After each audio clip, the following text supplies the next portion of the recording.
Olá, sou Juliana Galique Valério, estudante de licenciatura em Artes Visuais pelo Centro Universitário Internacional Uninter. E hoje eu estou aqui para apresentar o meu trabalho de estágio para o ensino médio. E o tema que eu escolhi para esse trabalho é Modernismo Brasileiro e as obras de Tarsila do Amaral. Na apresentação de hoje, nós vamos falar sobre modernismo no Brasil e suas fases, vida e obras de Tarsila do Amaral, apresentação dos principais aspectos das suas obras, antropofagia presente em sua obra e vamos propor um fazer artístico para que vocês possam experimentar uma releitura de sua obra Abaporu, uma de suas obras mais emblemáticas.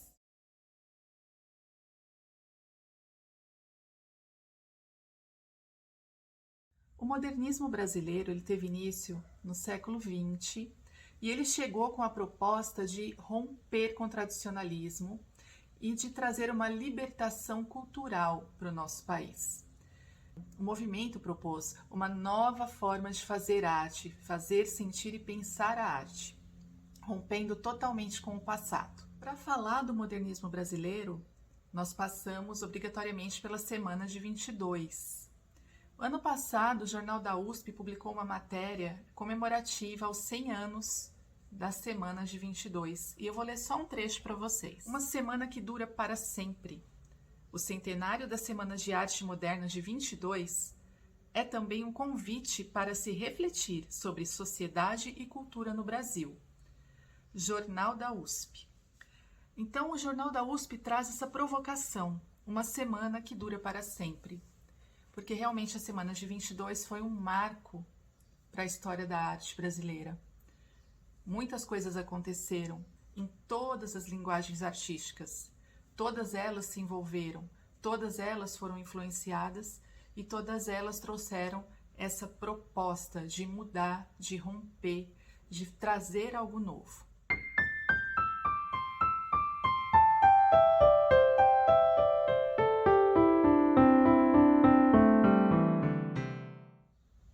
A Semana de 22 teve algumas características bem marcantes no que ela trouxe de propostas. Ausência de formalismo, ruptura com o academicismo e tradicionalismo, crítica ao modelo parnasiano, que é aquele modelo que quer que tudo seja perfeito, influência das vanguardas artísticas europeias como futurismo, cubismo, dadaísmo, surrealismo e também o expressionismo, valorização da identidade e cultura brasileiras, fusão das influências externas com os elementos nacionais, experimentações estéticas, liberdade de expressão, aproximação da linguagem oral com a utilização mais coloquial, deixando a formalidade de lado, e trouxe temáticas nacionalistas cotidianas. Agora eu vou ler o trecho de Poética de Manuel Bandeira, que faz parte da primeira fase do modernismo brasileiro, inaugurado pelas Semanas de 22. Quero antes o lirismo dos loucos, o lirismo dos bêbados, o lirismo difícil e pungente dos bêbedos, o lirismo dos clowns de Shakespeare. Não quero mais saber do lirismo que não é libertação. A primeira fase do modernismo compreende o período que vai de 1922 a 1930 e é conhecida como a fase heróica ou destruição. Ela foi a fase mais radical e nacionalista. Ela busca uma identidade nacional, valoriza bastante o folclore, arte e cultura popular brasileira. E foi nessa fase que surgiram os movimentos regionalista, antropofágico e pau-brasil.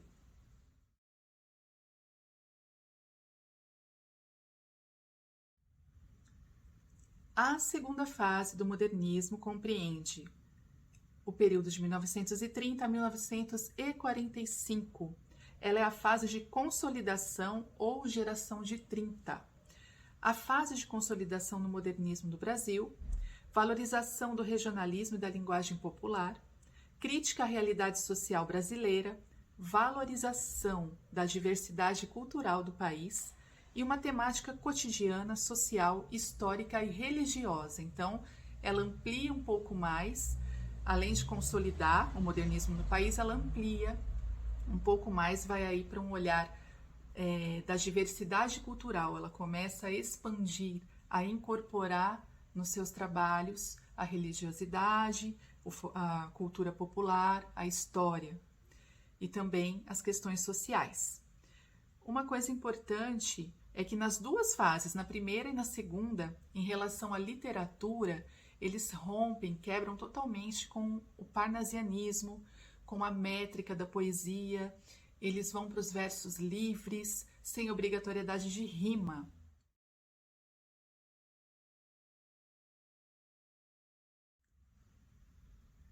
A terceira fase do modernismo compreende períodos de 1945 a 1960. É a geração de 45. Ela traz uma linguagem mais clara e objetiva, mais equilibrada, volta à influência do parnasianismo e simbolismo. Ela faz uma oposição à liberdade formal, então essa fase chega e quebra um pouquinho aquela questão que as outras duas fases trouxeram de livre expressão, de fugir um pouco daquele modelo mais perfeito, mais formal. A terceira fase resgata isso. Existe a forte preocupação com a perfeição, valorização da métrica e da rima, e traz a temática social e humana. Então, a temática social se mantém, porém, com a questão de valorizar métrica, rima e a perfeição novamente.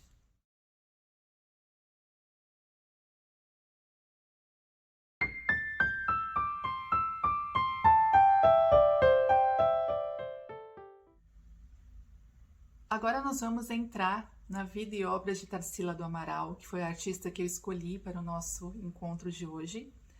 E vamos falar brevemente sobre a sua biografia, para que a gente possa entender todo o contexto em que ela cresceu, quais foram as influências em sua obra. Então, Tarsila do Amaral, ela foi criada na fazenda dos seus pais, no interior de São Paulo, na cidadezinha de Capivari. Foi enviada para a capital para fazer seus estudos e depois foi estudar em Barcelona. E foi lá, ainda menina, que ela pintou o seu primeiro quadro, que é o Sagrado Coração de Jesus, em 1904. Quando ela retornou de Barcelona, se casou com um médico de quem ela era noiva, teve sua única filha, Dulce, e alguns anos depois ela se separou. E foi quando ela se separou que ela iniciou os seus estudos em arte. Ela iniciou pela escultura, depois passou à pintura, e foi quando ela conheceu Anita Malfatti em 1918. Em 1920, ela foi estudar em Paris. E lá, em fevereiro de 22, ela recebeu uma carta de Anita Malfatti falando sobre a semana de 22. Mas ela retornou para o Brasil somente em junho de 22, quando a Anita Malfatti a integrou ao grupo modernista. Esse grupo era o grupo dos 5, do qual Anita Malfatti, Oswald de Andrade, Tarsila do Amaral, Menotti Delpicchia e Mário de Andrade faziam parte. E foi nessa época também que Tarsila começou a namorar Oswald de Andrade.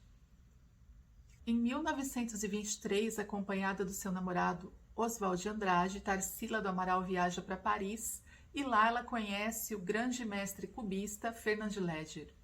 E também acaba tendo contato com outros artistas de grande nome, incluindo Pablo Picasso. Na fase do pau-brasil, Tarsila encontrou uma nova identidade. Ela quis trazer novas cores para o seu trabalho. E ela mesma disse o seguinte a respeito: encontrei em Minas as cores que adorava em criança. Ensinaram-me depois que eram feias e caipiras, mas depois vinguei-me da opressão. Passando-as para as minhas telas, o azul puríssimo, rosa violáceo, amarelo vivo e verde cantante. Ela dizia que queria ser a pintora do Brasil. Em 1928, Tarsila do Amaral presenteou seu então marido, Oswald de Andrade, com a tela Abaporu, sua obra mais emblemática. Abaporu significa homem que come carne humana, e ela foi dada de presente ao seu marido por ocasião do seu aniversário. Tarsila contava que as imagens para essa tela saíram do seu inconsciente e estavam associadas a histórias que as negras contavam para ela em sua infância.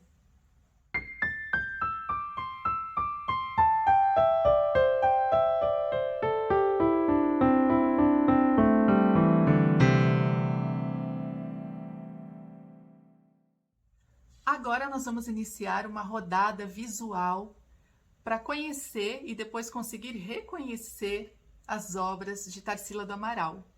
Eu selecionei algumas para que vocês possam ter contato e possam refletir, exercitar o sentir em relação à apreciação dessas obras.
Cactus e capitutá, sonha, pô, tem Abaporu, catar, imaginar.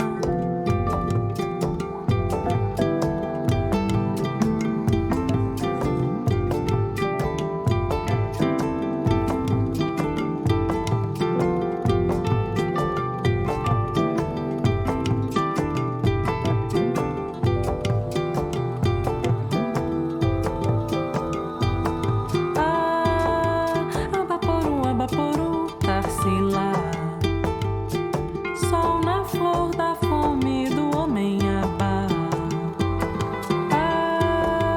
Abaporu, Abaporu, lumina. Pai ensina bomim por mim cantar. Tarsila viu, beija de cactus e capitutá, sonha, bom, tem Abaporu, catar, imaginar. Abaporu, Tarsila. Sol na flor da fome do homem abá. Espero que vocês tenham gostado de apreciar as obras de Tarsila do Amaral. Tem muito mais no Google Arts and Culture e também no seu site Tarsila do Amaral. Procurem e tentem explorar um pouco mais, conhecer um pouco mais a respeito da artista, para que vocês possam se aprofundar e continuar esse conhecimento. Para encerrar, eu trago uma proposta de um fazer artístico. Fazer uma releitura da obra Abaporu, utilizando a linguagem da fotografia, o autorretrato. Então, apreciem, olhem um pouco mais para essa obra e façam um autorretrato dentro dessa proposta da releitura do Abaporu. E vocês podem me enviar, vou deixar o meu e-mail aqui na descrição do vídeo, quem fizer me envie, que eu vou gostar de ver. E eu deixei 2 exemplos para que vocês possam ter inspiração.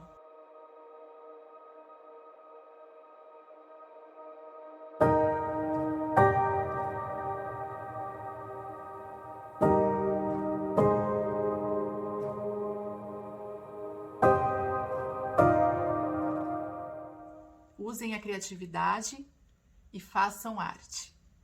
Um beijo e até a próxima!